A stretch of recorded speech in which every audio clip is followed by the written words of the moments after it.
নমস্কাৰ business line হেলমেচলত মই নিৰঞ্জন বৰ্মন আপোনালোকক স্বাগতম জনাইছোঁ। তো এইখিনি যোৱাকালি মানে ইয়াৰ গাঁতৰ পৰা ওলাইছোঁ, যিহেতু পোৱালিখিনি কমপ্লিট গাঁতৰ ভিতৰত দিছিলে। কালিতো ইমান ভয় খাই আছিল, ভিডিঅ' বনাব নোৱাৰিলোঁ, একে জেগাত মানে থুপ খাই থাকে, ইমান ভয় খায়। তো দানা পানী দিলেও ভয় খায়, খাব নাহে, ঘাঁহ দিলেও ভয় খায়, খাব নাহে।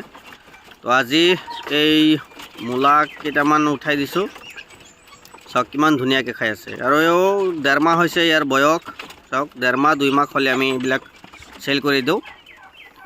তো 1.5 মাহ হৈছে, তো যোৱাকালি ওলাই দিছোঁ বাহিৰত, আৰু চাওক কিমান ধুনীয়াকৈ ঘাঁহ এইবিলাক খাই আছে। তো 100% এইটো খাব পৰা হ'লেহে আমি চেল কৰোঁ। আৰু বহুতে ৰানিং পেয়াৰ বিচাৰে, তো ৰানিং পেয়াৰৰ দামটো বহুত বেছি হয় আৰু সকলো সময়ত এভেইলেবল পোৱা নাযায়। তো মোৰ লগত যিবিলাক ৰানিং আছে বিক্ৰীৰ কাৰণে নাই, এতিয়া আৰু বেলেগৰ পৰা আনিহে দিব লগা হয়। তো আগতে 1 মাহমান আগতে বুকিং কৰি থ'লে ভাল হয়, মানে দিব পৰাত সুবিধা হয় ৰানিং পেয়াৰ কৰি। আৰু পোৱালি লাগিলেও 1 মাহমান আগতে বুকিং কৰি ৰাখিলেহে ভাল। ইয়াত 15 পিচ আছে, 15 পিচৰ মাজত 6 পিচ বুকিং হৈ গৈছে। এইখিনি যাব মানকাছৰ, তো দাদা এজনে বুকিং কৰি দিছে। তো এইখিনি অহাকালি পঠাই দিম ইয়াৰ পৰা 6 পিচ। তো দাদাজনে কৈছে দোকানত ৰাখিব, চেল কৰিব। তো যদি চেল হয় পিছত আৰু বেছিকৈ অৰ্ডাৰ কৰিব। তো যদি কাৰোবাক লাগে যোগাযোগ কৰিব পাৰে।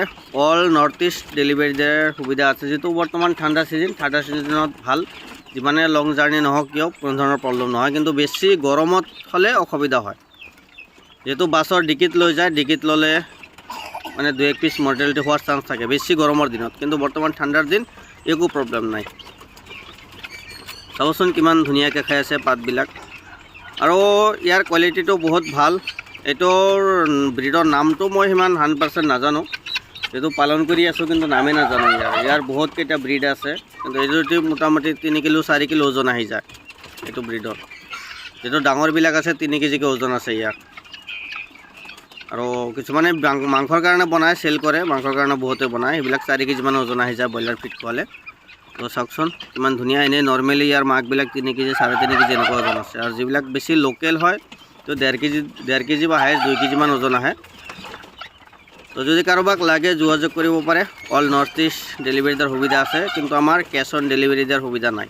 আগতে বুকিং কৰিব, যেতিয়া পঠাই দিম, গাড়ীত উঠাই দিম, তেতিয়া 100% পে'মেণ্টটো কৰিব লাগিব। আৰু আমাৰ লগত আছে ফেঞ্চি পাৰ চৰাই। আমাৰ লগত বহুত ধৰণৰ পাৰ চৰাই আছে। আমাৰ লগত টোটাল 42টা প্ৰজাতিৰ পাৰ চৰাই আছে। তো ইয়াৰ পৰা যিকোনো পাৰ চৰাই পচন্দ হ'লে স্ক্ৰীনশ্বট ল'ব, স্ক্ৰীনশ্বট লৈ হোৱাটছআপ কৰিব, আমি ইয়াৰ প্ৰাইচবিলাক জনাই দিম। এইটো অনলাইনৰ প্ৰাইচবিলাক জনালে কি হয়, বহুতে মানে ঠগ খাই যায়। কেনেকুৱা ঠগ খাই মই আপোনালোকক জনাই আছোঁ। এইটো অনলাইনত যদি আমি প্ৰাইচবিলাক জনাই দিওঁ, ইয়াৰ পৰা কোনোবাই আপোনাৰ তলত কমেণ্ট কৰি দিব যে আমি ইয়াতকৈ কম দামত দিম। আপোনালোকে এডভান্স কৰিব, বুকিং কৰিব, তাৰপিছত মাল নাপাব।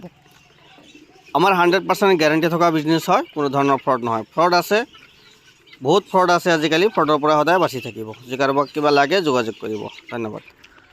এই মানুহজনক কোনে কোনে চিনি পায়? গোৱালপাৰা এৰিয়াত বহুত ডাঙৰ ফাৰ্ম আছে। মোৰ ইউটিউব আৰু ফেচবুকৰ যিমান সদস্য আছে এই ভিডিঅ'টো সকলোৱে শ্বেয়াৰ কৰি দিব। এই মানুহজন বহুত ফ্ৰড হয়, যাতে ইয়াৰ ফ্ৰডৰ পলাত কোনো নপৰে। বহুতৰে পইচা মাৰি খায়, বহুত ডাঙৰ বিজনেছমেন বুলি কয়, কিন্তু আচলতে এইজন হৈছে ফ্ৰড, চিটাৰ এটা, নাম্বাৰ 1 চিটাৰ। তাৰ প্ৰমাণ আছে মোৰ হাতত, আৰু প্ৰমাণ আছে বহুতৰো পইচা মাৰি খাইছে। কোনেও যাতে ইয়াৰ পৰা কোনো ধৰণৰ সামগ্ৰী নলয়। ধন্যবাদ।